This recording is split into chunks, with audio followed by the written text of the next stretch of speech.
یہ تو جب بلوچستان پہ حملہ ہو تو دہشت گرد کی بجائے سیاستدانوں کے گھر گھس جاتے ہیں، تحریک انصاف کے رہنماؤں کو اغوا کر لیتے ہیں نعرہ یا ٹویٹ کرنے پہ بھی. تو انہیں پتہ ہے کہ جہاں اصل طاقت ہو وہاں یہ خاموش رہتے ہیں. بھارت نے بھی دیکھیں سنتاس کا معاہدہ عالمی عدالت کی قانونی حیثیت کو ہی مسترد کر دیا، سرے سے صاف صاف کہہ دیا کہ مانتے ہی نہیں ہم. 2025 میں ہمارے اوپر جو دہشت گرد حملہ ہوا وہ سنتاس معاہدہ معطل کریں کیونکہ یہ ریاست کی سرپرستی میں ہوا. اب ہم اس کے پابند ہی نہیں ہیں. وہ بلکہ ثالثی عدالت کے قیام کو ہی نہیں مان رہے. وہ کہتے ہیں آپ بنے ہی غلط ہیں. کشن گنگا ڈیم اور رتلیا ہائیڈرو پاور منصوبے پر پانی کے ذخیرے کی تفصیل مانگی عالمی عدالت نے، صاف انکار کہ ہمارا اپنا خود مختار انفراسٹرکچر نہیں دیتے. اب جنگ جیتے ہوئے ذرا دباؤ ڈالیں، میزائل مارنے کی دھمکیاں تھیں، اب وہ ذرا کر کے پوری دکھائیں اور پانی کھلوائیں، کیونکہ وہ تو نہیں مانتے. لیکن یہاں تحریک انصاف تو نہیں ہے. اور ان کا تو دیکھیں دھیان صرف عمران خان کی قید، تحریک انصاف کو دبانا، معیشت امن و امان کی طرف نہیں بلکہ خارجہ پالیسی، یہ جو تعلقات ہیں. دیکھیں فارم 47 کی جو حکومت کی طاقت ہے وہ ختم ہو رہی ہے. صوبوں کے حالات تو میں آپ کو بتاتا ہوں. یہ جو ابھی نئی ڈیولپمنٹس ہوئی ہیں جس میں ابھی فیلڈ مارشل کی، آپ کو پتہ ہے عرب ممالک کے ساتھ، یورپ کے ساتھ، امریکہ کے ساتھ تعلقات اب نچلے لیول کی طرف جا رہے ہیں. ٹرمپ کی حمایت کی وجہ سے یورپ کو ناراض کیا، یورپی یونین انڈیا چلی گئی، وہاں ڈیلز ہو گئی. پاکستانی حکومت نے بھارت کے ساتھ جنگ جیتنے کے نشے میں ناروے، برطانیہ کے سفیروں کو ڈیمارش کیا، وہاں سے لوگوں کو واپس لانے کی کوشش کی. برطانیہ میں احتجاج شروع ہوئے، انہوں نے ٹرانس نیشنل ریپریشن پہ انہیں رگڑا لگا دیا. ابھی یہ معاملہ ختم ہوا نہیں، عرب ممالک کی جنگ میں یہ کود پڑے. وہاں دفاعی ڈیلز ہوئی سعودی عرب سے. پہلے عرب امارات کے ساتھ تعلقات خراب ہوئے، وہ ہندوستان ڈیل کرنے چلے گئے. پھر ترکی پاکستان اور سعودی عرب کی ڈیل سے نکل گیا، اور اب سعودی عرب کے ساتھ تعلقات. محمد بن سلمان کی جو ہٹ لسٹ پہ بندہ، دیکھیں دفاعی ڈیل میں یہ خواہشات تھی نا کہ سعودی عرب سے ریال کی بارش ہوگی، وہ نہیں ہوئی. سعودی عرب نے کوئی انویسٹمنٹ، کوئی مدد نہیں کی. عرب امارات نے کوئی مدد نہیں کی. یہ مجبور ہو گیا اسلحہ بیچنے کی طرف، لیکن اس کا نقصان زیادہ ہے کیونکہ سعودی عرب اور عرب امارات کی وہاں پہ آپس میں جنگ چل رہی ہے. وہ بھی لیبیا میں، صومالیہ میں، سوڈان میں، یمن میں، 4 ممالک میں. لیبیا میں 2011 میں قذافی کی حکومت ختم ہوئی تو 2 حصے ہیں، مشرق مغرب، پراکسی وار ہے. خلیفہ حفتار وار لارڈ مشرقی لیبیا کا فوجی کمانڈر خود کو فیلڈ مارشل بنا کے بیٹوں کو فوج میں سارے لے آیا، فوجی کنٹرول پہ مشرقی لیبیا پہ قبضہ کر لیا. اب جو مغربی لیبیا ہے وہاں کی جو سرکاری حکومت اسے وہ مانتا ہی نہیں، آپس میں لڑائی ہے. عرب امارات جو ہے وہ خلیفہ حفتار کی حمایت میں آ گیا کیونکہ انہیں تو اچھے حکمران لگتے ہیں، وہ جو فوجی ہوں، عوامی دباؤ سے آزاد ہوں، پھر پالیسیاں ان سے بنوائیں. اب لیبیا افریقہ میں، بحیرہ روم میں تیل کے یورپ کے دہانے پر بیٹھا ہوا ہے. حفتار کے ذریعے عرب امارات جو ہے وہ کنٹرول چاہتا ہے، انہیں ڈرون اور فوجی سپورٹ اور مدد. حالانکہ اقوام متحدہ میں پابندی ہے. سعودی عرب جو ہے لیبیا کی سرکاری حکومت کی تائید کرتا ہے. براہ راست جنگ سے ابھی تک بچتے رہے، لیکن حالات یمن میں اور سوڈان میں جس طرح سعودیہ نے طاقت کا مظاہرہ کیا، اب یہاں پہ بھی وہ مظاہرہ ہونے والا ہے. صومالیہ میں دیکھیں نا، انہوں نے کنٹرول، جہاں 2 ملک بنائے گئے، عرب امارات نے وہاں تعاون کیا اسرائیل کی مدد سے، صومالی لینڈ بنایا. سعودی عرب نے ان سے ماننے سے انکار کر دیا، عرب دنیا نے انکار کر دیا. بلکہ اسرائیل ابھی تک عرب امارات کی مدد کر رہا ہے. لیکن یہ جو لیبیا کے ساتھ پاکستان کی پہلے ڈیل ہوئی، وہاں 4 ارب کے لیے پہنچے، اب وہ خلیفہ حفتار پاکستان سرکاری دورے پر آ گیا، فیلڈ مارشل فوجی پروٹوکول دے رہے ہیں، ریڈ کارپٹ دے رہے ہیں، GHQ میں ملاقات ہو رہی ہے. اب یہ ملاقات عام نہیں سمجھی جا رہی. ایک تو یہ ہٹ لسٹ پہ محمد بن سلمان کی، دوسرا عرب امارات کا ظاہر ہے دباؤ ہے، افریقہ میں اسٹرانگ کنٹرول رکھنا ہے، تیل بندرگاہوں پر معاملات ہے. اور خلیفہ حفتار تو چاہتا ہے کہ اسے بین الاقوامی طور پہ تسلیم کریں، خاص طور پر مسلمان ممالک.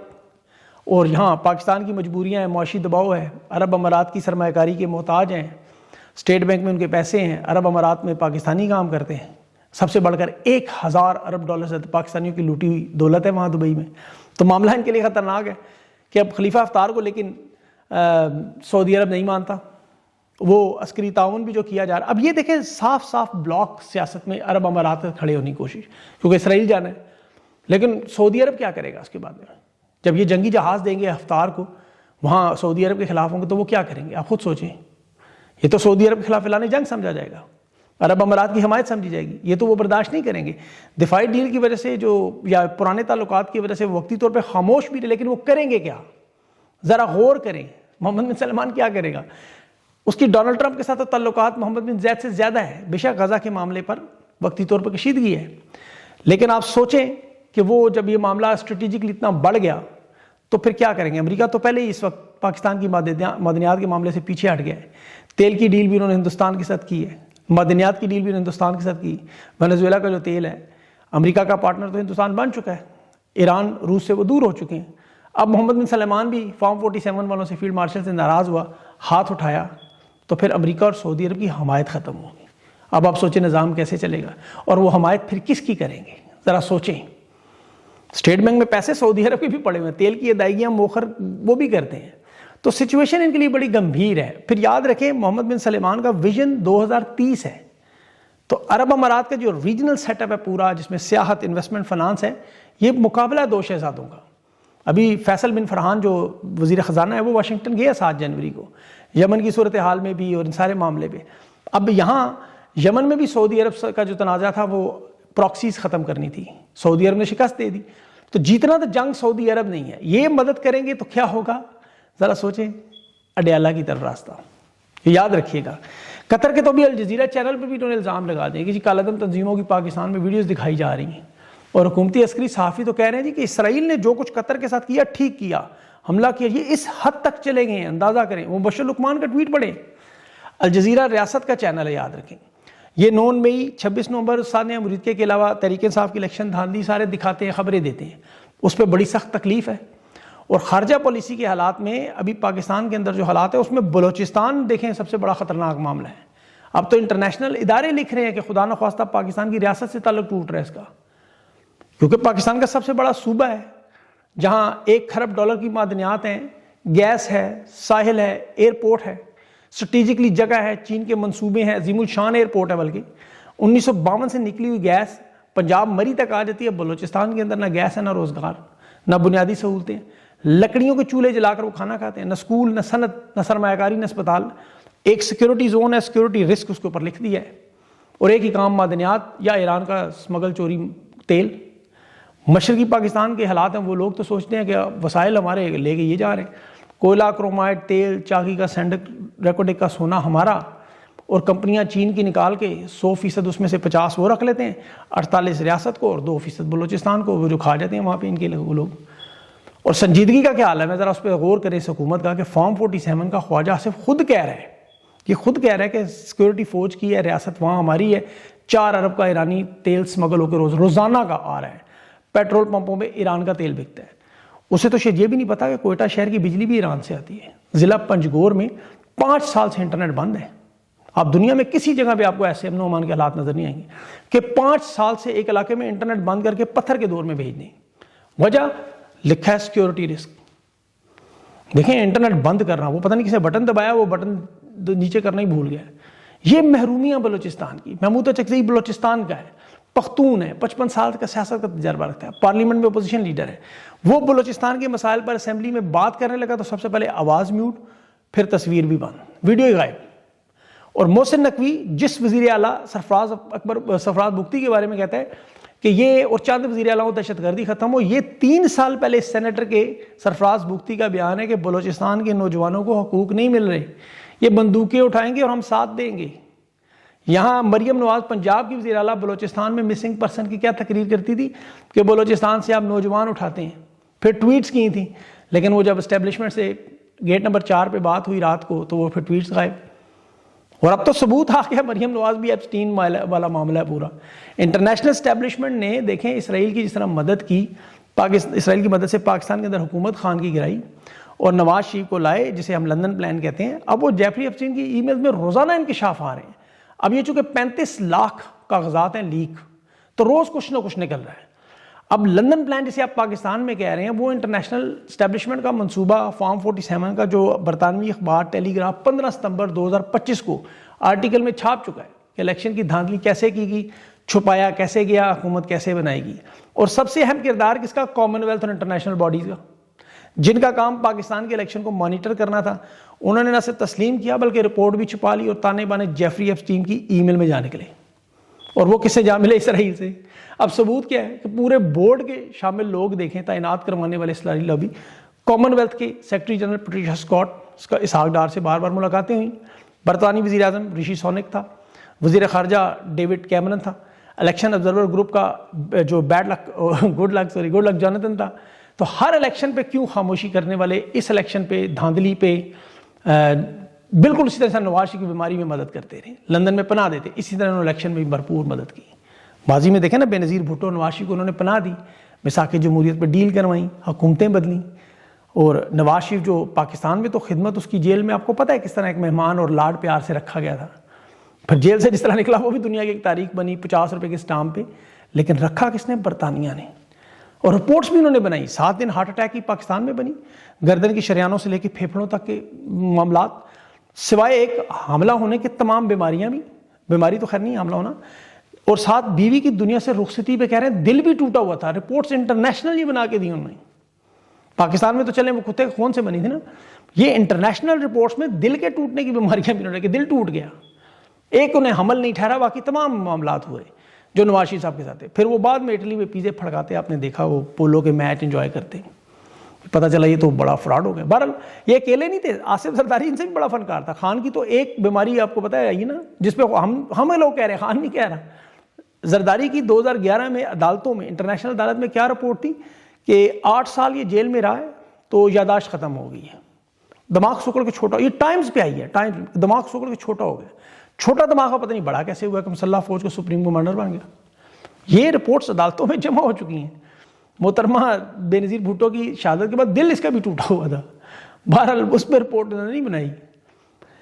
خیر آگے چلتے ہیں، ٹرمپ کی وہ بڑی امپورٹنٹ بات جو ایران کے ساتھ ڈیل پہ تیار ہوا ہے، کہہ رہا ہے بیری بیڑا بھی تیار ہے، بات مان لیں۔ ایران نے کہا ٹھیک ہے برابری پہ بات کرتے ہیں، تسلیم کر سکتے ہیں، مذاکرات کر سکتے ہیں، اور میرے خیال میں اب ان کے مذاکرات کامیاب بھی شاید ہو جائیں، کیونکہ اب معاملہ جو ہے وہ غزہ کی طرف اور طرف بڑھ رہا ہے۔ اور پاکستان میں لیکن آپ لوگ دیکھیں کل کا دن آپ کے لیے اہم ہے، میرے خیال میں پنڈی اسلام آباد کی جتنی آبادی ہے ذرا امید کے ساتھ دیکھیں، دلیری کے ساتھ جائیں، چند لوگ جاتے ہیں اگر تو انہیں مار پڑتی ہے، آپ اکٹھے ہو کتنے لوگ جائیں گے تو خان کی ہو سکتا ہے کل ملاقات ہو کے آپ کا پریشر ہے، ورنہ آپ کو نکلنا تو ہے، دیکھیں آج نہیں تو کل، کل نہیں تو پرسوں، آپ کے پاس حل کوئی نہیں ہے اور کوئی۔